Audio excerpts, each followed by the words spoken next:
Hello, my friends. So this is the third and final part of my video response to William Ramsey's assertion or claim that somehow Aleister Crowley was behind the attacks of September 11, 2001. So 11 was Crowley's probably key number. He called it the number of the new aeon. There was all kinds of stuff that 11 tied into. But then his other number was 77. 77 was divisible by 11. It is, there was like in the book of Satanic Bible, 77 names of Satan of different names. Which was written by Anton LaVey, not Crowley.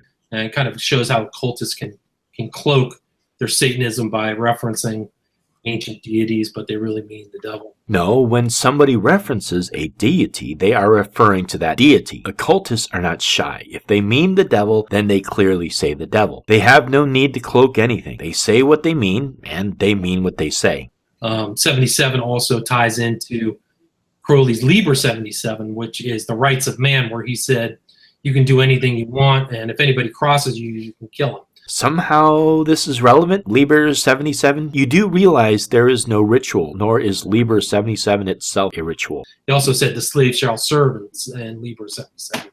So he broke up all of his books into the more important books or divisibles of 11. So you have Liber 11, Liber 22, Liber 33, Liber 44, Liber 55. Liber 66 is the really an important coded one for Christians to really show the infernal depravity of Crowley, because that's the number of sacrifice for Crowley.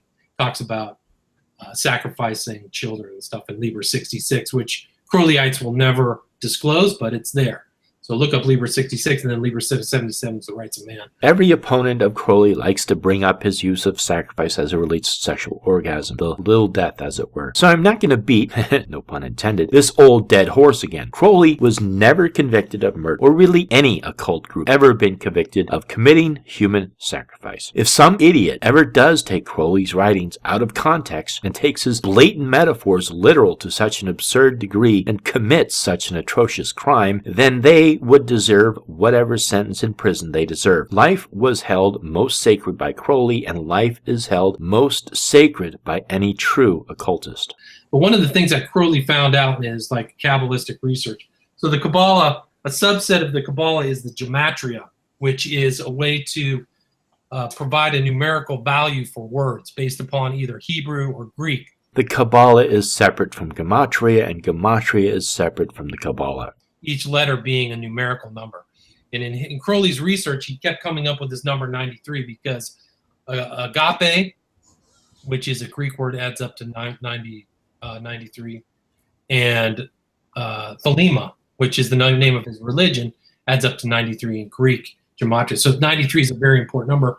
And that's why you see 11, 77, 93. 175 is a reference to a Crowley ritual about a god you adore. No, actually it's about uniting oneself to a particular deity by devotion. It is a ritual that takes place in a place away from prying eyes, as described. Number 3, concerning the chief place of devotion. This is the heart of the devotee and should be symbolically represented by that room or spot which he loves best. And the dearest spot therein shall be the shrine of his temple. It is most convenient if his shrine and altar should be sequestered in woods or in a private grove or garden. But let it be protected from the profane. So just to be clear, you're going to be using all of Crowley's books, or only a select few that happen to fit into some forced conspiracy because of numbers. And adoring Satan is actually a common phrase among Satanists, the God you adore. So that's why 11, 77, 93, and 175, and they were actually played out almost. So Liber 175 is a book with instructions on how to offer devotion to a deity, and the deity is Satan, the adversary, which most occultists and Satanists don't believe in as an actual being. 93 is important because of the Kabbalah and Gematria, and you mentioned number 11. But you haven't tied this in yet. What about the remaining books by Crowley? What about Liber 1 or 2 or 3, 4, 5, 6, 7, 8, 9, 10, 11, or Liber 65 or 67, 165 or 185? Why do you only use certain numbers? Seems like you are cherry-picking books based on the number. like it was those numbers ranked in importance. So the first two planes were 1175, 93 blew up, and then 175. So it's pretty remarkable that they could actually put those numbers together in there. No, what's remarkable is how you are selectively making a connection. Just because numbers duplicate themselves in one counting system, may they be books or flight numbers, does not mean there's any connection between the two. If anything, it's a coincidence. That hit, buildings that were 110 stories. So you see this magical... Did you say 110 stories? Ah, there is no Liber 110. Damn it. Thought I had a connection there. Aspect. There's all kinds of other magical tie-ins to the World Trade Center. I mean, it's basically a giant 11 in the sky. And in Crowley's view, the 11 wasn't just a number, like it was a ideogram.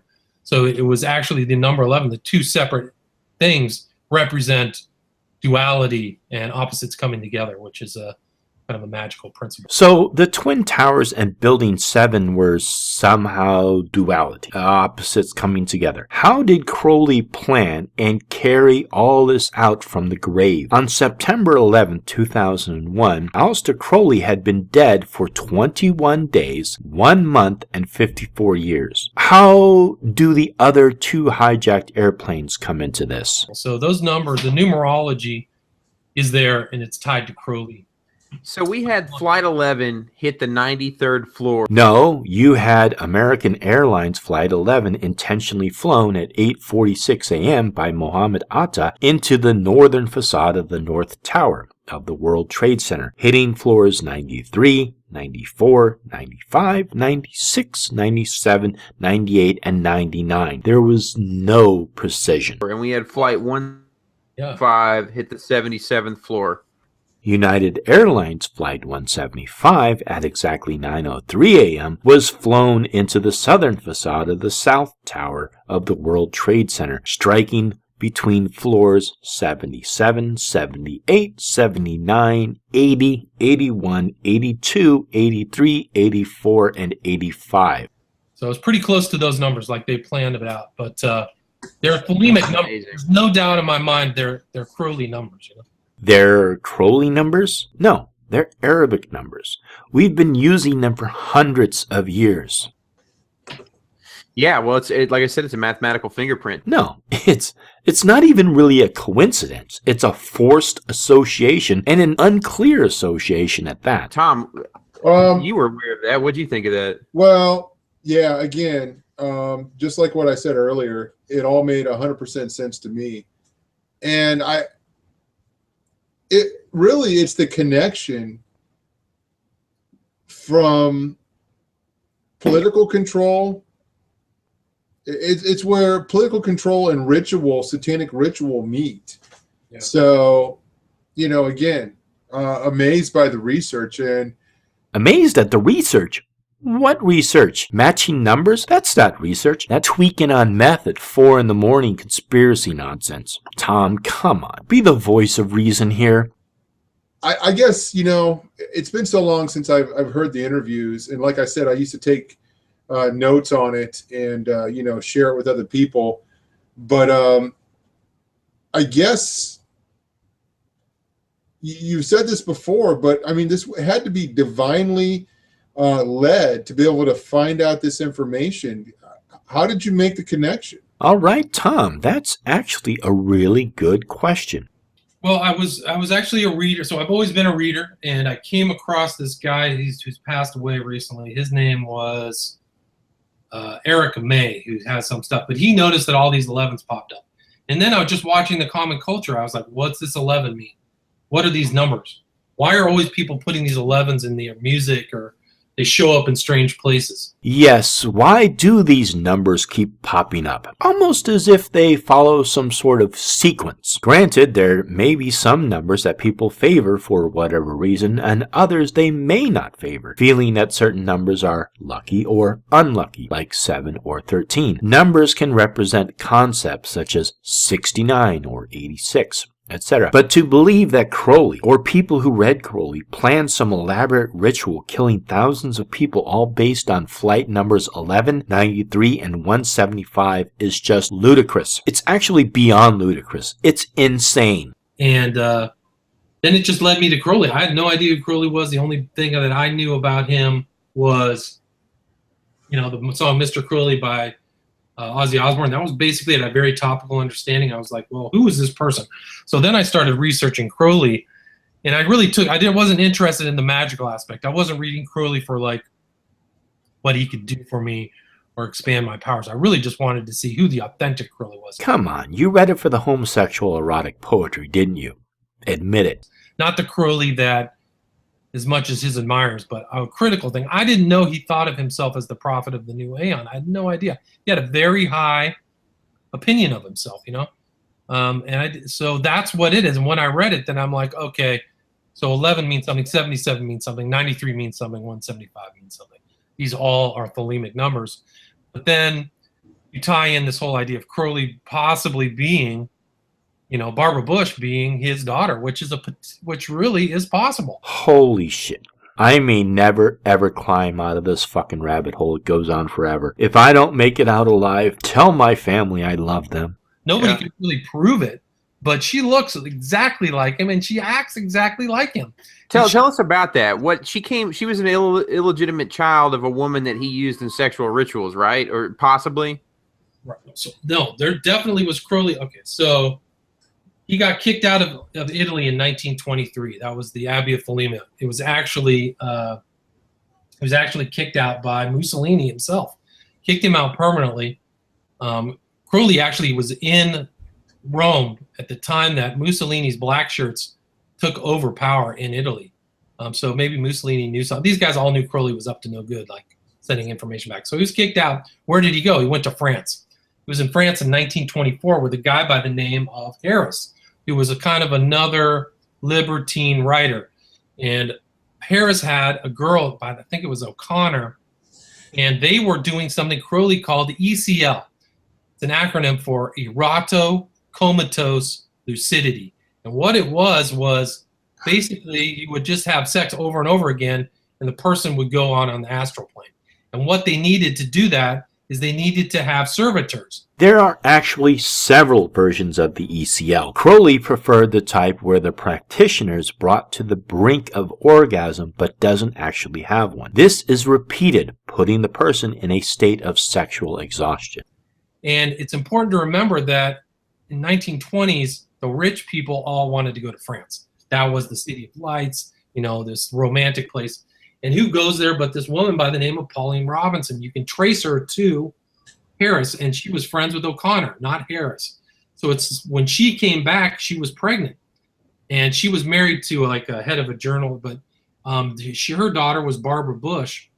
So this is how the connection between Crowley and Barbara Bush is made. Crowley was friends with a man named Frank Harris. Frank Harris's girlfriend at the time was a lady named Nellie O'Hara. Nellie was friends with Pauline Pierce. Pauline was married to Marvin Pierce. On June 8, 1924, Pauline gave birth to a baby girl and named her Barbara Pierce, who later married George H.W. Bush. So, literally, Barbara Bush's mother knew a friend who was dating a friend who knew Aleister Crowley. That's it. Who knows how these guys are cross-fertilized, how they relate to each other? Who knows?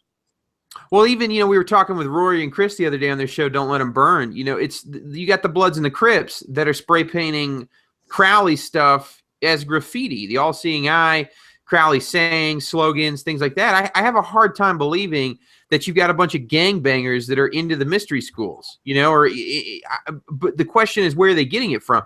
There is this really... Yeah, okay. I'm not running down every rabbit hole these idiots dig. So you're going to have to offer proof.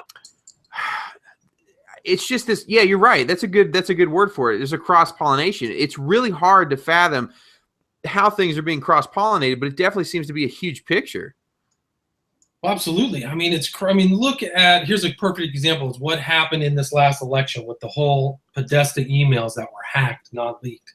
They found out that guy was hanging out with that witch, Marina Abramovich. She's a performance artist, and she never claimed she was a witch. She actually identifies as a Christian. Then people research the witch. She's hanging out with Lady Gaga. She's hanging out with all these other people like Courtney Love and all this other stuff. They realized that she was at And Lady Gaga was with that witch Hillary Clinton right before her election, where she was at one of her Hillary Clinton, again, does not identify as a witch. She identifies as a Christian. shows it the day before the election. So it's crazy. You don't see that in public. And they're having, and that witch Marina Abramovich is having those things where they supposedly eat a fake body made out of cake. Well, God only knows what happens. You mean the performance art based off her book Spirit Cooking?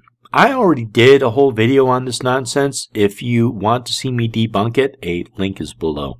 When, behind the scenes. When the party's over and the real party begins. What'd you post here in the chat? Is this a quote from Aleister Crowley?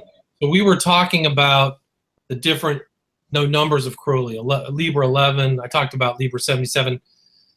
Writes a man, but this is Liber 66, which is what I talked about.